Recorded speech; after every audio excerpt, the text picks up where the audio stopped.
प्रत्येक मंगलवार की तरह हमारे माननीय मुख्यमंत्री जी की अध्यक्षता में कैबिनेट बैठक संपन्न हुई। तो देश में 80वां स्वतंत्रता दिवस मनाने जा रहे हैं। माननीय मुख्यमंत्री जी ने बैठक में विशेष रूप से इस बात को बताया कि ये पहली बार ऐसा होगा 80 साल में कि जब माननीय प्रधानमंत्री 15 अगस्त में लाल किले की प्राचीर पर जाएंगे तो वंदे मातरम का गान होगा। ऐसा देश में पहली बार होगा आज़ादी के बाद। उसके बाद जो हमारा राष्ट्रगान है और दूसरा अपना जो प्रक्रिया जैसी चलती थी वैसे चलेगी। तो एक हमारे लिए बड़ा गौरव का विषय है। तिरंगा यात्राएं निकाली जा रही हैं, बहुत सफलतापूर्वक निकाली जा रही हैं। जिलों में भी स्वतंत्रता दिवस का संदेश का सीधा प्रसारण होगा और दो तरह से होगा। माननीय मुख्यमंत्री जी का तो उनके संदेश का वाचन होता ही है, साथ ही जिला स्तर पर उस जिले की उपलब्धियां जो है, पिछले दिनों हुए विकास के काम हैं, वो भी जिले में लोगों को पता चले किस तरह से हमारी सरकार आगे बढ़ी है, सोशल वेलफेयर की स्कीम से किस तरह सरकार आगे गई है। उस सब के भी संबंध में माननीय मुख्यमंत्री जी ने मंत्रीगणों को आवश्यक दिशा निर्देश दिए हैं। जन विश्वास अभियान को लेकर भी चर्चा हुई है। जन विश्वास अभियान के पहले सप्ताह की बड़े अच्छे रिजल्ट्स आए हैं। उसमें पूरे मध्य प्रदेश के अंदर चाहे अधिकारी हो या मध्य प्रदेश में जन अभियान, हमारा जो जन विश्वास अभियान है, इसके शुक्रवार के दिन की जो रिपोर्टिंग है पूरे प्रदेश में, चाहे शासकीय स्तर अधिकारियों की हो या राजनेताओं की हो, बहुत ही बढ़िया इसके परिणाम निकल के आ रहे हैं। मुझे लगता है कि आगामी समयों में जो स्थानीय स्तर की छोटी छोटी समस्याएं रहती हैं उनके निराकरण के लिए और सरकार से सीधे संवाद के लिए एक बड़ी महत्वपूर्ण हमारी ये एक माननीय मुख्यमंत्री जी के मार्गदर्शन में एक कोशिश है सरकार की।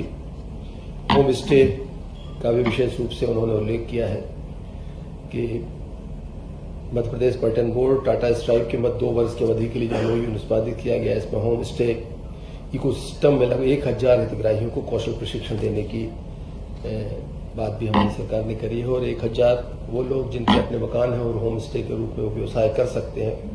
ये खुद के व्यवसाय के लिए एक अच्छी परियोजना है जो मध्य प्रदेश में इसको आगे बढ़ाने का काम हो रहा है। 14 तारीख में विभाजन की विभीषिका स्मृति दिवस के रूप में भी कार्यक्रम होंगे। जिला स्तर और संभाग स्तर पर शांति मार्च, मौन जुलूस आदि निकाले जाएंगे।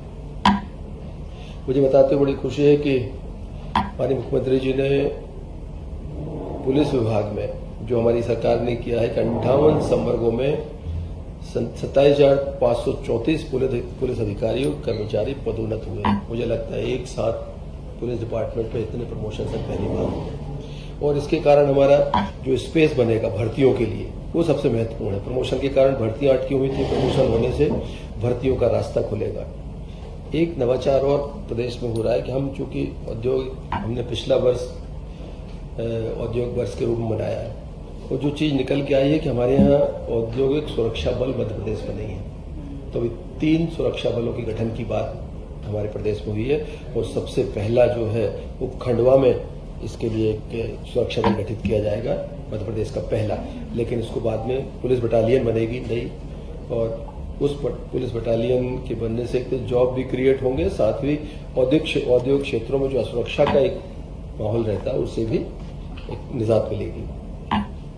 बलराम कृषि महोत्सव धूमधाम से पूरे प्रदेश में मन रहा है।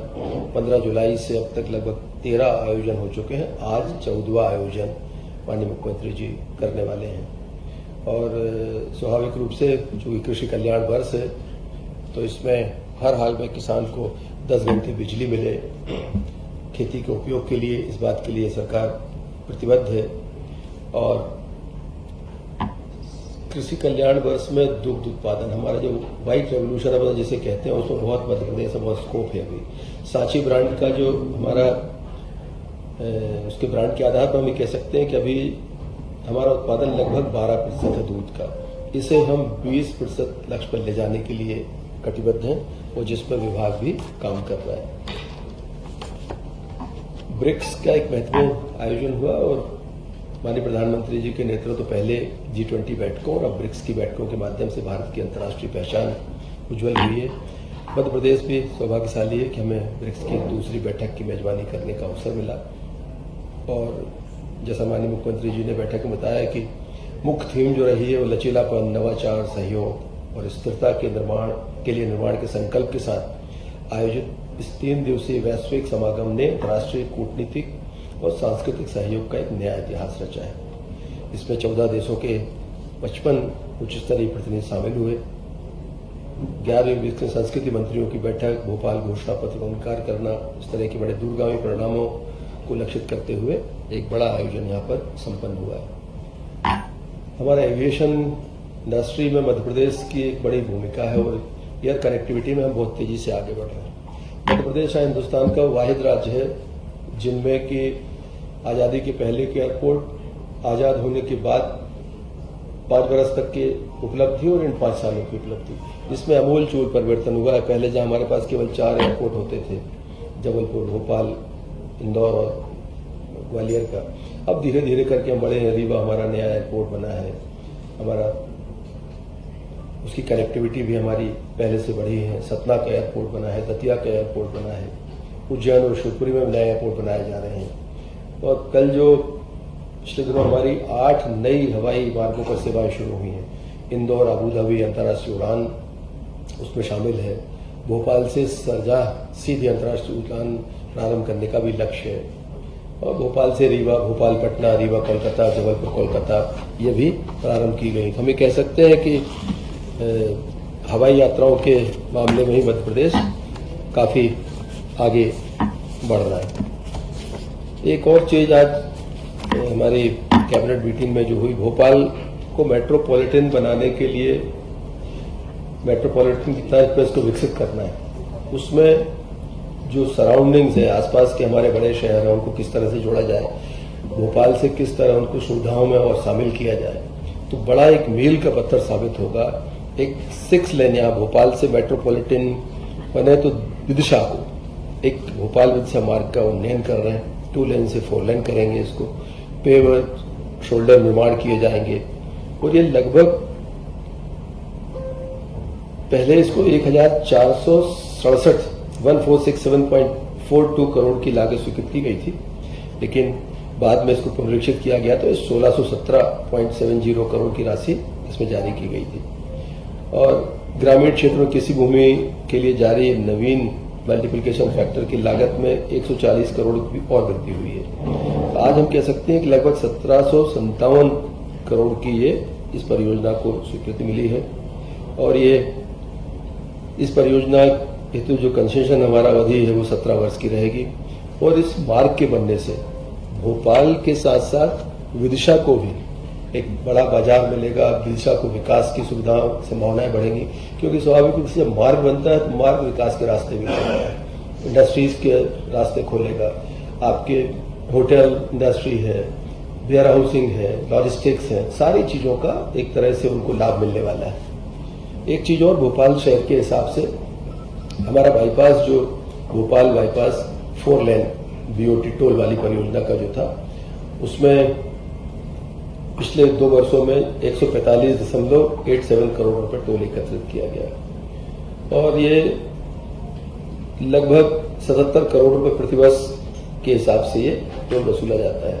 इसका उपयोग मार्गों के उन्नयन, रखरखाव और राज्य बजट पर निर्भरता न रहे, इसके लिए इसका उपयोग करते हैं। तो आज कैबिनेट ने इस टोल संग्रहण की अनुमति अभी दी है 19/7/26 से इसको 31/12/31 तक 5 वर्ष के लिए लोक निर्माण विभाग को अधिकृत किया है इसको टोल बढ़ाने के लिए। इस पैसे से तो हमारी जो दूसरी परियोजनाएं हैं और मार्गों के उन्नयन और नए निर्माण में भी इसका उपयोग होता है। और बाईपास भी हमारा जो भोपाल बाईपास है ये अप टू डेट रहे, मोटरेबल रहे और लोगों को बाहर से यातायात करने के लिए सुविधा युक्त रहे, इस बात की चिंता भी सरकार लेती है। एक चीज और विशेष रूप से आज हुई, Indian council of agriculture research Bharat सरकार के अंतर्गत जो गठित उपक्रम है नेशनल सोयाबीन रिसर्च इंस्टीट्यूट, इसको हमने भूमि आवंटित करने का काम किया है।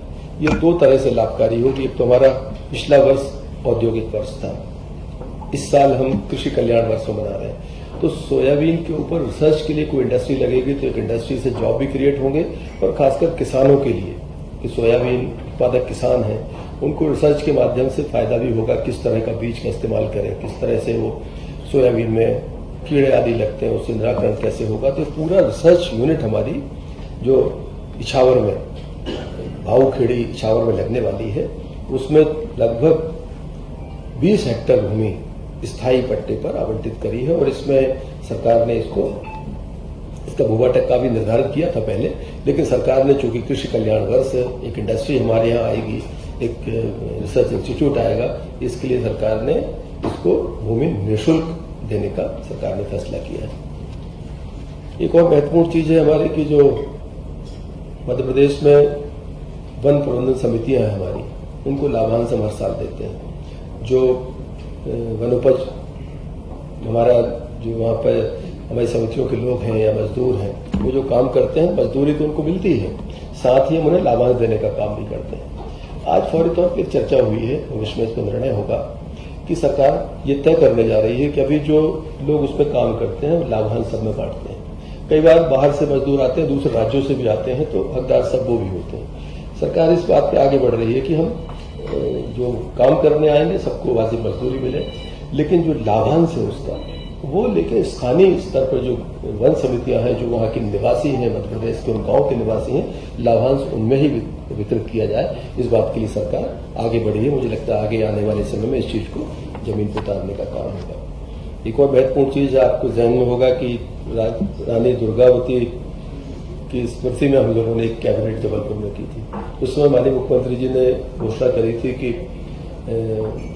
रानी दुर्गावती जी के नाम से चलने वाले पुरस्कारों को और रानी अवंतीबाई वीरता पुरस्कारों को थोड़ा सा इनको और व्यापक करने की आवश्यकता है। तो आज सरकार ने फैसला किया है कैबिनेट के माध्यम से कि जो विपरीत परिस्थितियों में संघर्ष करते समाज में काम करने वाली ऐसी महिलाओं को अब हम 2 लाख रुपए रानी दुर्गावती पुरस्कार के रूप में राशि देंगे इस साल से।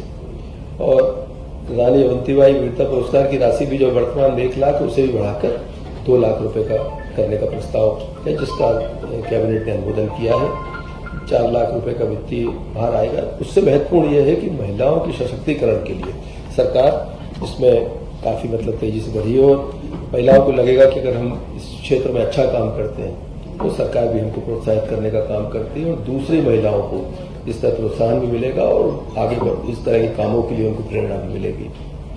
तो आज की कैबिनेट में इस तरह से रखा गया था। बाकी चीजें मध्य प्रदेश लोक सेवा आयोग के हमारे जो एक पटल पे विषय रखने वाले हैं उनको भी किया गया है। एक दुर्भाग्यजनक घटना मध्य प्रदेश में देवास में पटाखा फैक्ट्री में एक अग्नि दुर्घटना हुई थी।